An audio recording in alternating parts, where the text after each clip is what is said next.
والسلام على سيد المرسلين أجمل الأجملين أكمل الأكملين وعلى آله الطيبين وأصحابه الطاهرين إلى يوم الدين. قال الله تعالى في القرآن: ذلك بأن الله لم يكن مغيرا نعمة أنعمها على قوم حتى يغيروا ما بأنفسهم وأن الله سميع عليم. صدق الله العظيم. وقال الله تعالى في شأن حبيبه الكريم: إن الله وملائكته يصلون على النبي يا أيها الذين آمنوا صلوا عليه وسلموا تسليما. اللهم صل وسلم وبارك على سيدنا ومولانا محمد معدن الجود والكرم وآله وبارك وسلم. مولاي صل وسلم دائما أبدا على حبيبك خير الخلق كلهم والحبيب الذي ترجى شفاعته لكل هول من الأحوال مقتحم. يا رب بالمصطفى بلغ مقاصدنا واغفر لنا ما مضى يا واسع الكرم. ثم الرضا عن أبي بكر وعن عمر وعن علي وعن عثمان ذي الكرم. لا إله إلا أنت سبحانك إني كنت من الظالمين. صدق الله العظيم. وقال الله تعالى في شأن حبيبه الكريم: سبحان ربك رب العزة عما يصفون وسلام على المرسلين والحمد لله رب العالمين.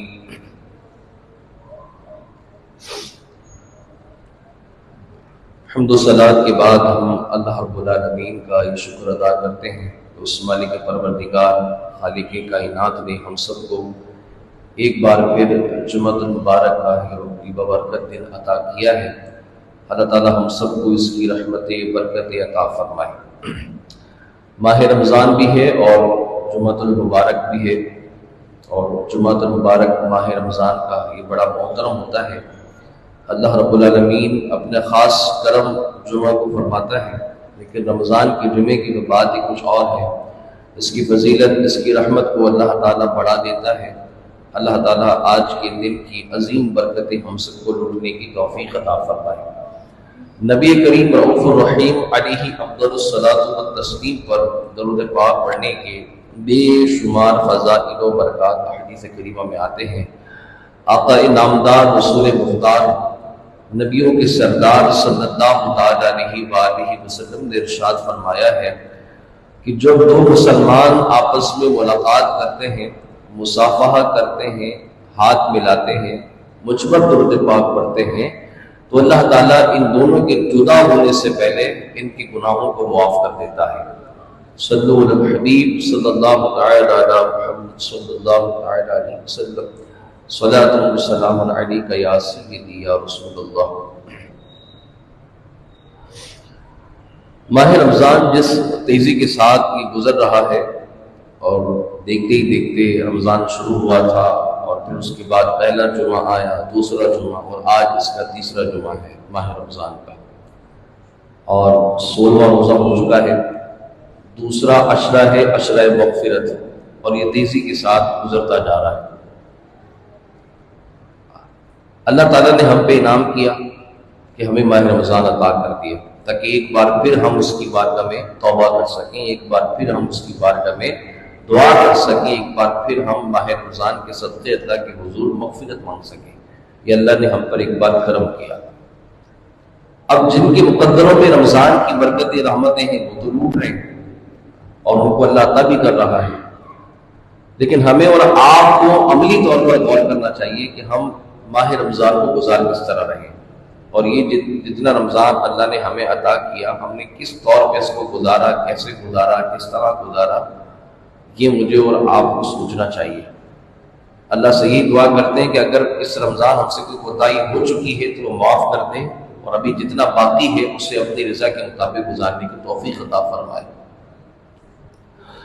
کلام مجید میں اللہ تعالیٰ سورۃ الانفال اور آیت نمبر 53 میں ارشاد فرماتا ہے ذالک بان اللہ لم یکن مغیرا نعمۃ انعمها علی قوم حتی یغیروا ما بانفسهم وان اللہ سمیع علیم۔ اللہ تعالیٰ کسی قوم سے جو نعمت انہیں دی تھی بدلتا نہیں جب تک وہ خود نہ بدل جائیں، بے شک اللہ تعالیٰ سنتا اور جانتا ہے۔ یعنی اللہ تعالیٰ فرما یہ رہا ہے کہ جب ہم نے کسی قوم کو کوئی نعمت دی ہے دنیا کے اندر کسی بھی طرح، تو وہ نعمت اللہ ان سے چھینتا نہیں ہے، وہ ان کو ان کے پاس ہی رہنے دیتا ہے اس نعمت کو۔ لیکن جب وہ خود بدل جاتے ہیں، اپنے حالات کو بدل دیتے ہیں، اپنے اخلاق اور کردار کو بدل دیتے ہیں، اللہ کی بتائے ہوئے طریقہ کار اور اصول پر عمل نہیں کرتے ہیں، اس کی نعمت کی قدر نہیں کرتے ہیں، تو اللہ تعالیٰ پھر وہ نعمت ان سے چھین لیتا ہے۔ یہ قرآن میں خود فرمایا گیا ہے۔ اللہ کہتا ہے ذالک بان اللہ لم یکن مغیرا نعمۃ انعمها علی قوم حتی یغیروا ما بانفسهم۔ یہ اللہ نے نعمت دی ہے، اب وہ اللہ کہتا ہے کہ میں اس وقت تک نہیں چھینتا جب تک کہ وہ لوگ اپنے آپ کو ایسا نہ بنا لیں کہ جو اس نعمت کے مقابل نہیں تھا، اس کے خلاف کر دیں۔ اللہ فرماتا ہے میں وہ نعمت چھین لیتا ہوں۔ دنیا میں اللہ تعالیٰ نے بے شمار ایسے لوگ اتارے جنہیں اللہ نے نعمتوں سے نوازا، ایسی قومیں اتاری جن کو اللہ نے بڑی بڑی نعمتیں عطا کی، لیکن جب انہوں نے اللہ اس کے رسول کی خلاف ورزی کی اور اللہ تبارک و تعالیٰ کے احکامات کے مطابق زندگی بسر نہ کی، تو اللہ تعالیٰ نے وہ قوم سے وہ نعمت چھین کر انہیں ذلیل و خوار کر دیا۔ اور دنیا کے اندر ایسی بہت ساری داستانیں پڑی ہیں، تاریخ میں ایسے بہت سارے احوال اور احوال ہمارے پاس ملتے ہیں۔ سب سے بڑی بات بنی اسرائیل کو دیکھیں، اللہ تعالیٰ نے بنی اسرائیل میں ہزاروں نبی بھیجے، انہیں عزت عطا فرمائی، تمام قوموں سے بڑھ کر انہیں قوم بنایا۔ اللہ نے انہیں من و سلمہ ان کی نہیں اتارا، جنت سے دسترخوان ان کی نہیں اتارا گیا۔ حضرات انبیاء کے ذریعے، دعاؤں کے ذریعے اللہ نے انہیں بلاؤں سے بچایا، مصیبتوں سے بچایا۔ لیکن جیسے جیسے وہ لوگ نبیوں کی قدر نہیں کرتے، نہ نبیوں کی عزت کرتے، نہ اللہ کی دی ہوئی نعمتوں کو شکر ادا کرتے، اللہ تعالیٰ ان سے وہ نعمتیں چھینتا چلا جاتا۔ اور بالآخر ایک وقت بھی ایسا آیا کہ بنی اسرائیل کو اللہ نے دنیا کی معزز ترین قوم بنایا، لیکن جب اس نعمت کی انہوں نے قدر نہ کی اور اللہ کی اس دی ہوئی عزت کو انہوں نے تکبر اور انانیت کے اندر ڈوب کر اپنے آپ کو اللہ کے مقابل کھڑا کر دیا، نبیوں کے مقابل کھڑا کر دیا، تو اللہ تعالیٰ نے انہیں اس قوم کے اندر سب سے زیادہ ذلیل رسوا کر دیا۔ اللہ نے وہ نعمت ان کی عزت کی چھین لی، وہ تاج جو عزت کا انہیں عطا کیا گیا تھا وہ اللہ نے انہیں ان سے چھین لیا۔ اور ایسے ہی بے شمار قومیں ہیں، اور اسی طرح کا آیت کا مفہوم ایک اور اسی سورۃ الرعد میں اللہ تعالیٰ ارشاد فرماتا ہے، اللہ فرماتا ہے ان اللہ لا یغیر ما بقوم حتی یغیروا ما بانفسهم۔ اللہ فرماتا ہے کہ میں کسی قوم کی حالت نہیں بدلتا جب تک کہ وہ خود اپنی حالت نہ بدل لے۔ میں نے اگر کسی قوم کو عزت عطا کی ہے تو وہ اسی میں رہے گی، لیکن اگر وہ میری دی ہوئی عزت سے راضی نہیں، اپنے لیے کچھ اور پسند کرنا چاہیں، اپنے آپ کو بدلنا چاہیں، اللہ کہتا ہے کہ میں روکتا بھی نہیں ہوں۔ اگر وہ بدلنا چاہتے ہیں تو بدل لیں، جب وہ خود سے اپنے آپ کو بدل لیتے ہیں تو اللہ فرماتا ہے پھر میں ذلت ان پر ڈال دیتا ہوں، کیونکہ عزت اللہ رب العالمین فرماتا ہے میرے ہی احکامات میں ہے، عزت کی پیروی میری فرمانبرداری میں ہے۔ اس سے ہٹ کر اگر ہم عزت کو تلاش کرنا چاہیں گے تو صرف ذلت اور رسوائی کے علاوہ کچھ نہیں ہمارے ہاتھ آئے گا۔ اللہ رب العالمین نے دنیا کے اندر بے پناہ نعمتیں کی، قوموں کو عزت عطا فرمائی، برتری عطا فرمائی، لیکن وہ قومیں جب خدا رسول کے احکامات سے منہ پھیرنے لگیں تو اللہ رب العالمین نے ان کو تباہی کی طرف لے کے چلا گیا۔ قوم سمود کا حال، قوم ہود کا حال، قوم شعیب کا حال، بنی اسرائیل کا حال، قرآن کے اندر تاریخ ان کی بدترین نشانیوں سے بھری ہوئی ہے۔ اللہ نے ان کے اوپر کس طرح سے عذاب مسلط کیا، قرآن اس بات کا شاہد ہے کہ جب اللہ تعالیٰ نے نبیوں کی صورت میں انہیں احکامات کی نعمت عطا فرمائی اور جب انہوں نے اللہ اور اللہ کے نبیوں کی بات کو نہ مانا تو اللہ نے کیسے ان کو مقام انجام تک پہنچایا۔ یہ ہماری نصیحت ہے۔ اللہ تعالیٰ نے قرآن مجید میں نبی پاک علیہ الصلوۃ والسلام کے متعلق ارشاد فرمایا کہ حضور جان عالم صلی اللہ علیہ وسلم بھی اللہ کا فضل ہے، اللہ کی رحمت ہے۔ قل بفضل اللہ وبرحمتہ فبذلک فلیفرحوا هو خیر مما یجمعون۔ قرآن فرماتا ہے جب تمہیں اللہ کا فضل مل جائے، اس کی رحمت مل جائے، تو تمہیں چاہیے کہ اس پر خوشی کے بجا لاؤ، اور اللہ کے فضل پر خوشی کرنا تمہارے لیے ان تمام چیزوں سے بہتر ہے جو تم نے دنیا میں جمع کر رکھی ہے۔ اللہ کا فضل ہمیں کیسے ملا؟ قرآن کی صورت میں۔ اللہ کی نعمت کیسے ملی؟ نبی پاک علیہ السلام کی صورت میں۔ اللہ رب العالمین نبی پاک علیہ السلام اللہ کی تمام فضل میں سے سب سے بڑا فضل، حضرت عبداللہ بن عباس فرماتے ہیں کہ نبی کریم علیہ السلام اللہ تعالیٰ کی تمام نعمتوں میں سے سب سے بڑی نعمت ہے، بلکہ اللہ تعالیٰ کی نعمتوں کی اصل ہے۔ جب اللہ تعالیٰ نے نبی پاک علیہ السلام کو ہمارے درمیان بھیجا، اور جنہوں نے اللہ کے نبی علیہ السلام کی عزت کی، آقا علیہ السلام کے اخلاق اور کردار کو اپنایا، نبی پاک علیہ السلام کی دینی تعلیمات پر عمل کرنے کی کوشش کی، حضور جان عالم صلی اللہ علیہ وسلم کی زندگی کو اپنی زندگی بنایا، یا اپنی زندگی کو حضور علیہ السلام کی زندگی کے مطابق گزارنے کی کوشش کی، اور دنیا کے ہر شعبے کے اندر تعلیمات نبوی کو شامل حال رکھا، تو اللہ تعالیٰ نے اس برکت کی وجہ سے ان تمام تر لوگوں کو عزت عطا فرمائی۔ اب صحابہ کرام کا زمانہ دیکھیں، یہ نبی علیہ السلام کا قریب ترین زمانہ تھا۔ اب انہوں نے اللہ کے نبی کی بطور نعمت اللہ کے قبول کیا، نبی پاک علیہ السلام کی تعلیم کو تمام تر تعلیموں سے بڑھ کر اپنایا، حضور جان عالم صلی اللہ علیہ وسلم کی سنت اور اخلاق پر عمل کیا، تو اللہ تعالیٰ نے انہیں ایسی ترقی عطا فرمائی کہ اسلام کے قلیل مدت اور قلیل وقفے کے اندر، قلیل عرصے کے اندر، اللہ تعالیٰ نے نبی کی تعلیمات کے ذریعے انہیں بڑا عروج عطا کیا، بڑی عزت عطا فرمائی۔ آپ سوچئے کائنات میں رونما وہ ریاستیں، وہ سلطنتیں جو ہزاروں سالوں سے اپنے پایہ تخت پر کام کر رہی تھی، لیکن اسلام کی تعلیمات کی آگے وہ بھی زیر ہو گئی، اسلام نے انہیں بھی ہرا کر دیا۔ اسلام کی تعلیمات کو لے کر وہ سمجھنے لگی کہ ہزاروں سالوں تک تو ہم نے کچھ نہیں کیا انسانیت کے لیے۔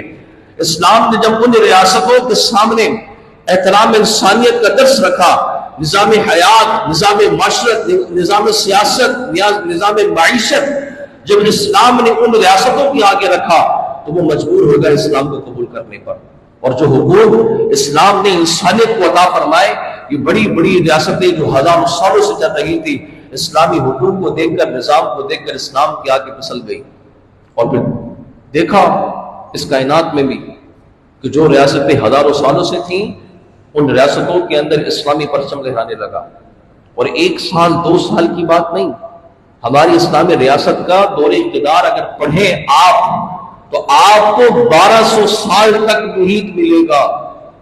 یعنی اسلامی ریاست کا یہ جو ایجنڈا تھا، اور اللہ تعالیٰ نے جو اس کے ذریعے عروج مسلمانوں کو عطا فرمایا تھا، آپ سوچئے کہ ایک سال دو سال بعد کی بات نہیں تھی، 1200 سال تک پوری دنیا پر اگر کوئی بڑی ریاست تھی، بڑی سلطنت کی حکومت کرنے والی، تو اللہ تبارک و تعالیٰ نے اسلام کی صورت میں عطا فرمائی، اور مسلمانوں نے 1200 سال تک حکومت کی ہے۔ دنیا کا کوئی ایسا خطہ اور علاقہ نہیں تھا جو اسلام کی زیر نگی نہیں آتا تھا، اور جن علاقوں کے اندر اسلام نہیں تھا لیکن پھر بھی اسلامی تعلیمات کی داغ بیل ان لوگوں، ان علاقوں میں موجود تھی۔ آج بھی تاریخ میں ایسے واقعات ہمیں ملتے ہیں، جس طرح ڈالر پوری دنیا میں راج کر رہا ہے نا، ایسی ہی اسلامی اقتدار کے اندر یورپ ہو یا افریقہ ہو، مشرق ہو یا مغرب ہو، شمال یا جنوب ہو، اسلامی ریاست کا سکہ چلا کرتا تھا۔ اسلامی ریاست کا سکہ ورلڈ وائز اکانومی تھا، اور ان کے بتائے ہوئے اصول اور معیشت اور تجارت پوری دنیا میں چلا کرتے تھے۔ مسلمانوں کی اصول تجارت سے ہٹ کر کوئی تجارت کر نہیں سکتا تھا۔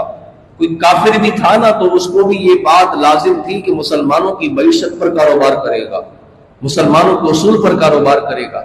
اور جن علاقوں میں اسلام نہیں پہنچا تھا، بھلے اسلام نہ پہنچا ہو، لیکن اسلام کا تعلیمی نظام، اسلام کا تعلیمی معیشت، اسلام کے اخلاقی اقتدار اتنے وسیع ہو چکے تھے کہ ان علاقوں کے اندر بھی مسلمانوں کی بتائے ہوئے طریقہ کار کے مطابق تجارت ہوتی تھی، تعلیم و تربیت ہوتی تھی۔ ہمارا اپنا نظام تھا، ایک قانون تھا، کیونکہ اسلام نے نبی پاک علیہ السلام اور قرآن کی تعلیمات کو اپناتے ہوئے جو انصاف اس کائنات میں رکھا، اس سے پہلے انصاف کی داستان نہیں ملتی. ہر ایک نے اپنے اپنے طور طریقے پر انصاف بنایا ہوا تھا. جس وقت حضور صلی اللہ علیہ وسلم کی بعثت کا زمانہ تھا، جسے آپ دور جہالت کہتے ہیں، خود عرب کے لوگ، ان کے پاس کوئی اقتدار نہیں تھا، کوئی ثقافت، کوئی تہذیب نہیں تھی ان کے پاس بھی. یونان کی طرف سے ملا ہوا جو نظام آ رہا تھا ہزاروں سالوں سے، وہ نظام ہی عربوں نے کچھ پا لیا تھا، کچھ اخذ کر لیا تھا، کچھ قانون بنا لیے تھے اپنے طور پہ. لیکن در حقیقت میں جس نظام کا تقاضا کرتا ہے زندگی، وہ نظام ان کے پاس نہیں تھا. آقا علیہ السلام نے آ کر بتایا کہ انسان کو چاہیے کیا، انسانیت کی زندگی کیا ہوتی ہے، اصول، قانون، انصاف، امن کیا ہوتا ہے. حضور جان عالم صلی اللہ علیہ وسلم نے بتایا، اپنی زندگی میں کر کے دکھایا. جو لوگ مال و دولت کو، امانت کو کھا جایا کرتے تھے، آپ سوچئے نبی پاک علیہ السلام نے امانتوں کی حفاظت پر قانون بنایا، پہلے خود عمل کر کے دکھایا کہ امانت کا معنی کھانا نہیں ہوتا، امانت کا معنی حفاظت کرنا ہوتا ہے. آقا علیہ السلام نے اس بھری جہالت کے اندر بھی امانت کی حفاظت کر کے امین کا لقب پایا. جھوٹ بولنا یہ شرط پر تھا، لوگ جھوٹ بولا کرتے تھے، رشتوں کے اندر سچائی تھی نہیں. نبی پاک علیہ السلام نے اس زمانے کے اندر سچ کا اصول قائم کر کے دکھایا. بیٹیوں کو مار دیا جاتا تھا، آقا علیہ السلام نے زندہ کر کے دکھایا. خدا کی پہچان نہیں تھی، حضور نے خدا کی پہچان کروائی. نہ تعلیم، نہ شعور، نہ تہذیب، نبی پاک علیہ السلام نے تعلیم، شعور، تہذیب عطا کیا. کتابوں کا علم نہیں تھا، حضور نے علم سے آگاہی کی، روشنائی عطا فرمائی. اور ایسی روشنائی ملی کہ اسی علم کی جب روشنی عالم اسلام سے نکلتے ہوئے دیگر اقوام اور عالم میں پہنچنا شروع ہوئی، تو وہ لوگ اسلام کی تعلیمات کو دیکھ کر اسلام کی تعلیم کے گرویدہ ہو گئے. آپ تاریخ اسپین اٹھائیے، اسپین کی تاریخ کو پڑھنا شروع کیجیے. طارق بن زیاد، یہ مسلمانوں کے پہلے وہ مجاہد تھے جنہوں نے یورپ میں اسلام کا دروازہ کھولا. اور تاریخ اسلام میں طارق بن زیاد کا ایک بڑا کردار ہے. اور آپ جس وقت یورپ کی سرزمین پر قدم رکھا تھا، آپ نے تو حالات عجیب تر تھے، بدتر تھے. حالانکہ یورپ اس زمانے میں جب اسلام کی روشنی ان تک پہنچی تھی، ایک ایسی زمین کا نام تھا کہ جہاں پر وحشی انسان ہوا، وحشی درندے بسا کرتے تھے. اور طارق بن زیاد نے یورپ میں اسلام کی جب بات چلی، تو حالانکہ اسپین جو تھا، اسپین وہ خود ایک بڑی ریاست تھی، وہاں پر نظام تھا، مگر اس نظام میں عدل انصاف نہیں تھا. عدل انصاف نہیں تھا اس طرح کہ وہاں کے بادشاہ کوئی کباری بچی نہیں چھوڑتے تھے. ان کا ایک اصول تھا، جو بچی جوان ہو گئی، وہاں کے بادشاہوں نے اس کی عزت کو مٹی میں کر دیے. تو اس بادشاہ کے گورنر کی بیٹی کے ساتھ بھی ایسا ہوا تھا. اور اس نے سوچا کہ میں اتنا کریم ہوں بادشاہ کہ اور میری بیٹی کے ساتھ یہ کر دیا گیا ہے، تو پھر اوروں کے ساتھ کیا کرتا ہوگا. اور وہ اسی کشمکش میں تھا کہ کوئی تو میری بیٹی کا انصاف لے. اس کو پتا لگا کہ سمندر سے پیچھے نکل جاؤ، افریقہ لگتا ہے. اس افریقہ کے اندر پوری اسلامی ریاست قائم ہے، اور یہاں پر مسلمان ہے. اور یورپ کی سرزمین پہ تو کتابیں رکھنا گھروں کے اندر جرم تھا. اس گھر کو آگ لگا دی جاتی تھی جس گھر سے کتاب نکلتی تھی. گیلیلیو ایک بہت بڑا سائنٹسٹ گزرا ہے، اس کو مارا کسی وجہ سے گیا تھا، اسی وجہ سے گیا تھا کہ وہ اپنے گھر میں کتابیں رکھتا تھا. پادریوں نے کہا کہ گھر پہ کتابیں رکھتا ہے، پادریوں نے بغاوت کی، اس کو عدالت میں لے کے گئے، سزائے موت دے دی. بہت بڑے بڑے سائنٹسٹ اسی وجہ سے مارے گئے تھے اس زمانے میں کہ ان کے گھروں میں کتابیں نکلتی تھی، ان کو پکڑ لیا جاتا تھا، مار دیا جاتا تھا. اور آج یہ یورپ ایک طبقہ تحقیق اپنے پاس رکھ کے بیٹھا ہے کہ ہم تحقیق کر رہے ہیں، ہم یہ کر رہے ہیں. ان کی 200-400 سال پرانا تاریخ اٹھا لی جائے تو ان کے گھروں میں کتابیں نہیں نکلتی تھی. اب ان کو اتنا شعور آیا کیسے؟ ان کو شعور اسلام سے ملا، مسلمانوں سے ملا کہ یہ پڑھتے ہیں، ان کے پاس علم ہے، ان کے پاس تحقیق ہے، ان کے پاس کتاب ہے، ان کے پاس علم کا سمندر ہے. اور یہی دیکھتے دیکھتے انہوں نے اس چیز کو اپنانا شروع کیا اور مسلمانوں کو اس سے دور کرنا شروع کر دیا. جو ہمارا تھا وہ خود لے لیا، جو ان کا تھا وہ ہمیں دے دیا. نتیجہ کیا ہوا؟ کہانی پلٹ گئی، بازی پلٹ گئی. ہم نیچے ہو گئے، وہ اوپر نکل گئے. اور اللہ تعالیٰ کیا فرماتا ہے کہ میں جس قوم پر اپنی نعمت کو نازل کرتا ہوں، جب تک وہ قوم اپنی حالت خود نہ بدل دے میں ان نعمت کو چھینتا نہیں ہوں.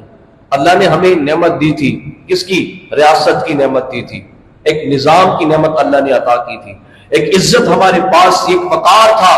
ہماری اپنی سلطنت تھی، ہماری اپنی حکومت تھی، ہمارے اپنے علم کے عباد تھے، تحقیق ہماری اپنی تھی، تمام تر سماج کا نظام ہمارا اپنا تھا۔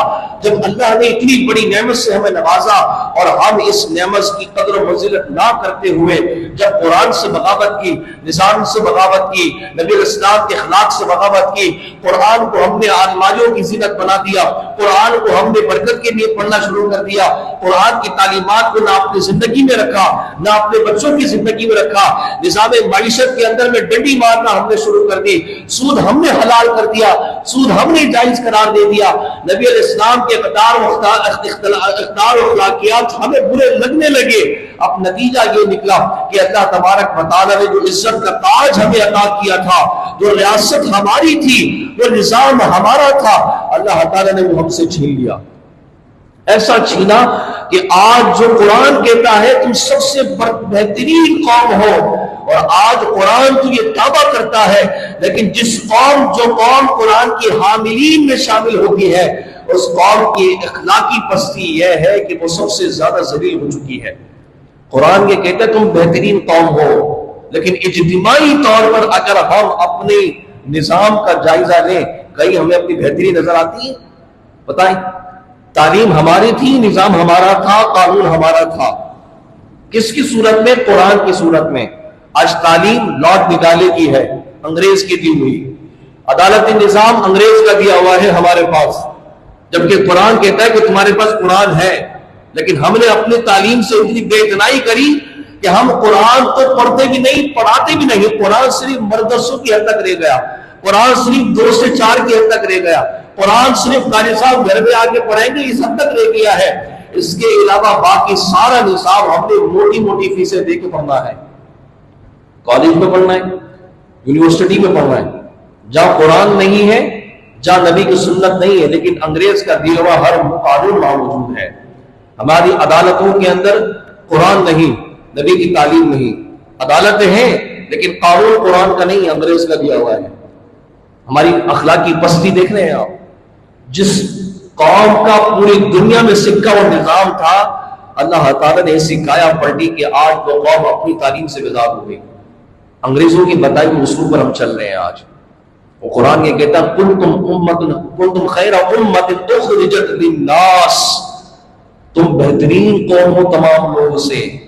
اور آج ہمارا ہی بچہ کہہ رہا ہے کہ دین مولویوں نے بگاڑ دیا ہے، آج ہمارے بچہ کہہ رہا ہے کہ نہیں، مجھے اسلام اور یہ ساری باتیں مجھے نہ سکھائے، میری مرضی ہے، کچھ کروں نہ کروں، آپ کون ہوتے ہیں مجھے بتانے والے؟ یہ آج ہمارے بچے کہہ رہے ہیں۔ آج ہمارے بچوں کو یورپ جانا ہے، امریکہ جانا ہے، آکسفورڈ میں پڑھنا ہے، کیمبرج میں پڑھنا ہے، ہارورڈ میں پڑھنا ہے آج ہمارے بچوں کو، لیکن آج ہمارے بچوں کو نہ فلسطین نظر آتا ہے، نہ کشمیر نظر آتا ہے، نہ افغانستان نظر آیا تھا، نہ لیبیا، نہ شام، اور نہ مابر ان کی طرف سے کی جانے والی جنگیں اور مسلط کیے جانے والے قانون، اور وہاں پر دہشت گردی نظر آتی ہے۔ ہم کہتے نہیں، ہمیں وہاں جانا ہے، ہم نے وہاں جانا ہے۔ آج سے 1000 سال پہلے یہی لوگ جن کو آج آپ کہہ رہے ہیں کہ ہم نے وہاں جانا ہے، وہ ہم مسلمانوں کے پاس پڑھنے آیا کرتے تھے۔ مصر کے اندر جامعۃ الازہر کتنی بڑی یونیورسٹی ہے، پرانی یونیورسٹی ہے، 1000 سال تاریخ ہے اس مصر کی یونیورسٹی کا، اور اس میں اگر آپ اس کی تاریخ اور اخراج کو پڑھنا شروع کریں تو آپ کو پتہ لگے گا کہ یورپ کے بڑے بڑے ماہرین اس یونیورسٹی سے پڑھ کے نکلے ہیں، قرآن پڑھ کے نکلے، حدیث پڑھ کے نکلے، نظام کو پڑھ کے نکلے، وہ اسلام سے سیکھ کر انہوں نے اپلائمنٹ کیا، اپنی زندگی میں اپلائی کیا، اور جو لوگوں کو ماں کی گود سے ملا تھا ہم نے اس کو ٹھوکر مار دیا۔ ہم نے کہا ہم نے نہیں پڑھنا، ہمیں نہیں چاہیے۔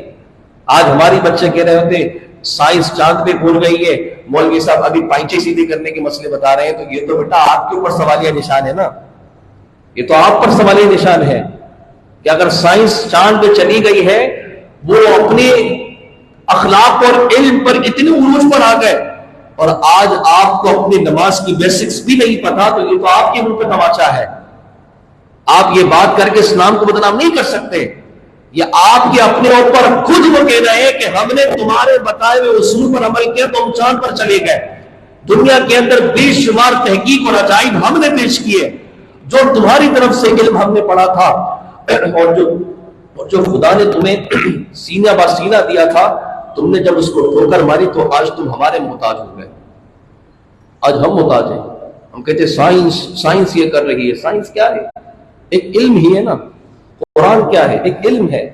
کیا ہمیں کچھ نہیں مل سکتا؟ نظام. آج ہم کہتے ہیں کہ ہمیں انصاف چاہیے. انصاف تو ہمارے پاس تھا، ہم نے قدر نہیں کی. کس صورت میں؟ قرآن کی صورت میں.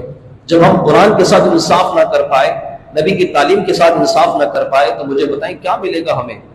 دنیاوی انصاف مل سکے گا؟ کبھی نہیں مل سکے گا. جب تک ہم قرآن کے ساتھ انصاف نہیں کریں گے، نبی کے اخلاق اور سنت کے ساتھ ہمیں انصاف نہیں مل سکتا. ہماری عدالتیں تو ہوں گی لیکن انصاف سے خالی ہوگی. عدالتیں ہوں گی قانون سے خالی ہوگی. قانون کے اندر بھی لاقانونیت ہے. قانون ہے لیکن قانون کے اندر بھی لاقانونیت ہے، کیونکہ وہ قانون بنائے ہوا اللہ رسول کا نہیں، ہمارا اپنا ہے. اور جس قوم نے بھی قرآن سے ہٹ کر اپنے اصول بنائے ہیں وہ قوم ذلت پذیر ہوئی ہے. جب تک ہمارے پاس قرآن کی تعلیم تھی، 1200 سال تک ہم حکومت کر کے گئے. بڑی بڑی عظیم ریاستیں اسلامی ریاست کا حصہ تھیں. سلطنت مغلیہ کی سبوتاش پڑھیے آپ، کس طرح برباد کیا گیا. آدھے سے زیادہ ہندوستان پر 400 سال مسلمانوں کی حکومت رہی، تبھی تو وہ آج بلکتے ہیں. آج مسلمانوں پر ہندوستان میں ظلم و ستم اسی لیے کیا جا رہا ہے. وہ کہتے ہیں کہ ملک ہمارا، حکومت کیا کر کے گئے. ان پر جو ایک زخم بیٹھا ہوا ہے ہماری ریاست کا، ایک ڈر بیٹھا ہوا ہے ہماری ریاست کا، وہ آج بھی مسلمانوں سے ڈرتے ہیں. اگر ان کو اقتدار مل گیا تو پھر یہ حکومت میں آئیں گے تو پھر ہم پر مسلط ہو جائیں گے. حالانکہ اسلامی دور ریاست کے اندر نہ کسی ہندو پر ظلم ہوا، نہ کسی عیسائی پر، نہ کسی یہودی پر. حضرت عمر نے تو فلسطین کو آزاد کرنے کے بعد عیسائیوں کو معاف کر دیا تھا. حضرت عمر نے ان کو معاف کر دیا تھا. نبی پاک علیہ الصلوۃ والسلام نے فتح مکہ کے بعد کافروں کو معاف کر دیا تھا. لیکن جب آج ان ذلیل قوموں کو اقتدار ملا ہے تو یہ معاف نہیں کر رہے. ہندوستان میں مسلمانوں کے ساتھ کیا حال ہے دیکھ لیں آپ. نہ ان کی مسجد سلامت، نہ ان کو تراویح کی اجازت ہے، نہ انہیں قرآن کی اجازت، نہ مدرسوں کے. آئے دن سوشل میڈیا پر ہمارے پڑوسی ملک کے اندر مسلمانوں پر کوئی نہ کوئی ظلم کی داستان آ رہی ہے. فلسطین کا حال دیکھ رہے ہیں، 5واں دن آج چل رہا ہے. جس طرح سے مسجد اقصی کو انہوں نے جنگی میدان بنایا ہوا ہے یہودیوں نے، اور آج دیکھیے کیا حال ہے. 500 سے زیادہ لوگ پکڑے گئے فلسطین میں، 200 لوگ زخمی ہوئے ہیں، 20-50 لوگ شہید ہو گئے. ان کا کیا جرم ہے؟ پوچھا جائے جرم کیا ہے ان کا؟ کیوں انہیں عبادت نہیں کرنے دی جا رہی؟ کیوں رمضان کے مہینے میں ان پر اس طرح ظلم و ستم کیا جا رہا ہے؟ آج مسلمان کا کل وہ دور بھی تھا کہ خلیفہ کا نام لیا جاتا تھا تو ریاستیں کانپنا شروع ہو جاتی تھی. سلطان صلاح الدین ایوبی کا نام بھی کافی تھا. 12 لاکھ لوگوں کے بیچ جو عیسائی قوم تھی، 12 لاکھ کا مجموعہ صلیبی جنگوں کا، ان 12 لاکھ لوگوں میں ایک نام سلطان صلاح الدین ایوبی کا کافی تھا، نور الدین زنگی کا کافی تھا. عثمانی سلطنت قائم ہوئی تو 700 سال تک عثمانی سلطنت نے اپنے پائے تخت کو سلامت رکھا. لیکن آج ہمارے لوگوں نے عثمانی سلطنت کا بیڑا غرق کر دیا. آج ہم نے اپنے اقتدار کی حفاظت نہ کی، اپنے اخلاق کی حفاظت نہ کی، اور کیا ہوا کہ مسلمان جو تھے جہاں عروج کی ترقیوں پر تھے، آج ذلتوں کی پستی میں ڈوب چکے ہیں. وجہ یہ کہ ہمیں اپنی تعلیم، ہمیں اپنے نظام سے، اپنے قانون سے، خدا کے قانون سے ہم نے روح گردانی کی ہے تو اللہ نے ذلت عطا کر دی ہے. اور آج ہمارے بچوں کی حالت دیکھیں، تعلیمی مراحل میں تعلیم بھی نہیں ہے. کیونکہ لارڈ مینکاوے کو پتا تھا کہ میں جو نظام ان کو تعلیم کا دے کے جا رہا ہوں، اگر یہ نظام قائم رہا تو اس تعلیمی نظام کے ذریعے یہ صدیوں تو غلام بن کے رہیں گے. اور وہی ہوا. ہمیں نہ تحقیق کی اجازت، نہ ہمیں تعلیم کی اجازت. تعلیم بھی ہے تو کچھ حصے کی ہے، وہی صدیوں پرانا نظام تعلیمی چلتا رہا. کوئی جدت ہی نہیں آ رہی نظام کے اندر، کوئی اصول نہیں بدلے جا رہے. اور ہمارے بچے باقی ہوں گے جو باپ دادا نے پڑھا تھا، آج وہی ہمارے بچے پڑھ رہے ہیں. نتیجہ یہ نکلا کہ کچھ نیا نہیں مل رہا تو بچے نئے کرنے لگے تعلیمی اداروں میں، تعلیم سے ہٹ کر. تعلیم تو نہیں ہے لیکن ان کو نیا ملنے کو مل گیا کیا؟ ویڈیوز بنانا، ریلز بنانا، ٹک ٹاک بنانا، ٹھیک ہے، واٹس ایپ پہ ریلز عام کرنا، پوری دنیا میں پریکٹسٹان بن جانا، عجیب و غریب اچھوتے اور جوکر قسم کی حرکتیں کرنا. ہمارے بچوں نے یہ سیکھ لیا. تعلیم تو نہ سیکھ پائے لیکن یہ سیکھ گئے، کیونکہ انہیں کچھ نیا چاہیے تھا اور نیا ان کو یہ مل گیا ہے. اور اس کے مقابل جن کے پاس تعلیم ہے، جن کے پاس نظام ہے، وہ آج دیکھیں ہم ان کے محتاج ہو گئے. سر سے لے کر سوئی سے لے کر ایک بڑے راکٹ لانچر تک بنایا ہے تو انہوں نے اپنے نام کر لیا، جبکہ اسپین کی تاریخ میں ہم نے پڑھا ہے کہ مسلمان جب اسپین میں دور اقتدار کے اندر تھے تو مسلمانوں کی ترقی کا وہ عالم تھا کہ سب سے پہلے اسپین میں ہی مسلمانوں نے آلات جراحی بنائے، اور مسلمانوں ہی کے ابو القاسم زہری وہ انسان تھے جنہوں نے سب سے پہلے انسانی سرجری کی، جو مسلمان تھے، اسلامی سرجری کی ہی انہوں نے، سرجری کے آلات بنانے والے مسلمان تھے۔ آج پوری دنیا جو آپریشن کرتی ہے انسانی اور جو سرجری آلات ہیں یہ مسلمانوں کی مضمون منت ہے، انہی کا بنایا ہوا ہے۔ عباس بن نگر نامی سائنٹسٹ ہیں جنہوں نے سب سے پہلے ایروپلین کا ایک تصور قائم کیا تھا، اور وہ اسپین میں پائے جاتے تھے۔ ان کی شہادت بھی ایسے ہوئی تھی کہ انہوں نے اڑنے والی چیز بنائی، اور جب وہ پہاڑ کے نیچے سے انہوں نے چھلانگ لگائی تو وہ اڑ تو گئے تھے لیکن نیچے نہ اتار پائی، اس لیے ان کی شہادت ہوئی تھی۔ آج کہتے ہیں کہ جہاز انگریزوں کی بنائی ہوئی مرہون منت ہے، تو انہوں نے نقل کی ہے ہم سے چرا کے۔ آج دنیا سیاروں کا علم پڑھتی ہے، ستاروں کا علم پڑھتی ہے، مسلمانوں نے ہزاروں سال پہلے اس کو کتابیں لکھی۔ الشہاب ثاقب کتاب ہے بہت بڑی، ستاروں پر لکھی گئی، ابن عربی رحمۃ اللہ تعالی علیہ کی، ہزاروں سالوں پہلے، مطلب سینکڑوں سال پہلے لکھی جا چکی تھی۔ اور لوگ، ہماری بچے آج کہتے ہیں نہیں جی یہ نظام ان کا ہے، وہ یوں کر رہے ہیں، وہ ایسے کر رہے ہیں، یہ ہمارے اوپر سوالیہ نشان ہے۔ ہم کیا کر رہے ہیں؟ اللہ تعالیٰ نے ہمارے عروج کو زوال پہ رکھا تو وجہ یہی، اللہ فرماتا ہے کہ میں نے اس قوم کو زوال پذیر کر دینا ہے جس نے میرے نظام اور میرے اصول سے روگردانی کی ہے۔ بنی اسرائیل کو اللہ نے عزت عطا فرمائی، لیکن جیسے ہی بنی اسرائیل نے اللہ کے قانون کو بدلا، اللہ نے ذلیل کر دیا، اور آج مسلمان اللہ کے قانون سے ہٹے، ذلیل رسوا ہو چکے ہیں۔ آج مسلمانوں میں یونٹی نہیں ہے، اتنا بھی نہ صحیح کہ کم سے کم کھڑے ہو کے فلسطین کی حمایت کو کچھ بول سکیں، یہی کہہ سکے کہ کم سے کم ان کو عبادت تو کرنے دی جائے۔ آج پوری دنیا میں قانون بن چکا ہے سیکولرزم کا کہ مذہب اور ریاست الگ الگ ہے، لیکن یہ اسرائیل کو اپلائی کیوں نہیں ہوتا؟ اسرائیل کیوں اپنے اوپر اپلائی نہیں کرتا؟ اسرائیل وہ ملک ہے کہ جو مذہبی ریاست کی بنیاد پر وجود میں آیا ہے۔ یاد رکھیے گا پوری دنیا کے اندر دو ریاستیں جو مذہب کے نام پر وجود میں آئی، پہلے تو پاکستان تھا جو مذہب کے نام پہ بنا، دوسرا اسرائیل ہے جو مذہب کے نام پہ بنا ہے، اور یہ اسرائیل کبھی نہیں چاہتا کہ مذہب کے نام پر بنی ہوئی ریاست اسرائیل کے علاوہ اور کوئی بنائی جائے۔ اس لیے پاکستان کو کہیں نہ کہیں اپنے کارندے چھوڑ کر، اپنے لوگ چھوڑ کے پاکستان کے اندر جو ہے ایسے لوگوں کو بٹھایا جا رہا ہے جو اسلامی اصول اور قانون کے خلاف بات کرتے ہیں۔ ہمیں نہیں چاہیے، ہمیں لبرل بننا ہے۔ آپ کی جو سابقہ وزیر اعظم تھے، سابقہ انہوں نے تو جلسے میں کہا تھا قوم نے یہ بات مان لی ہے کہ اسے لبرل ہونا ہے، نہ جانے کون سی قوم نے کام بات مانی ہے۔ آج پاکستان کی 90% قوم چاہتی ہے کہ اسلام پسند ہونا، ہمیں اسلامی ریاست چاہیے، لیکن لوگ ایسے ہم پر مسلط کر دیے گئے جو کبھی اسلام پر عمل کرنے نہیں دیں گے ہمیں، اور یہی وجہ ہے کہ آج مسلمان زبحالی کا شکار ہے، اور فلسطین کے خلاف کوئی بول ہی نہیں سکتا، حمایت میں کوئی بات نہیں کر سکتا، عالمی طاقتیں ہماری بات کو آگے نہیں پہنچا سکتی۔ اس کے مقابل اگر یورپ کے اندر کوئی مر جائے، ذرا سا کچھ ہو جائے تو پوری دنیا شور مچاتی ہے کہ یہ ہوا ہے۔ آج بھی 9/11 کو مسلمانوں کو دہشت گردی کہتے ہیں، اور 73 سالوں سے جو فلسطین پر اسرائیل دہشت گردی طاری کیا ہوا ہے، ان لوگوں کو نظر نہیں آتا۔ ہزاروں لوگ موت کی گھاٹ اتار دی انہوں نے، کہتے یہ دہشت گردی نہیں ہے، مطلب ظلم کی داستان اپنے اوپر ہے، مسلمانوں پر نہیں ہے۔ تو ہمیں اپنا ایک ہونا پڑے گا، سوچنا پڑے گا کہ کہاں ہم نے غلطی کی ہے۔ تعلیم اخلاق کردار پر غور کرنے کی نہیں، اپنے بچوں کو سمجھنا پڑے گا، اپنے اندر اسلامی زندگی کو اقتدار کو لانا پڑے گا، تبھی کچھ بہتری آ سکتی ہے۔ اپنی حالتیں بدلیں گے تو اللہ کرم فرمائے گا، نہیں تو زندگی اس سے اور بدتر ہو سکتی ہے۔ اللہ سے دعا کرتے باری اللہ ہم سب کا حامی و ناصر ہو۔ آخر دعوانا الحمدللہ رب العالمین۔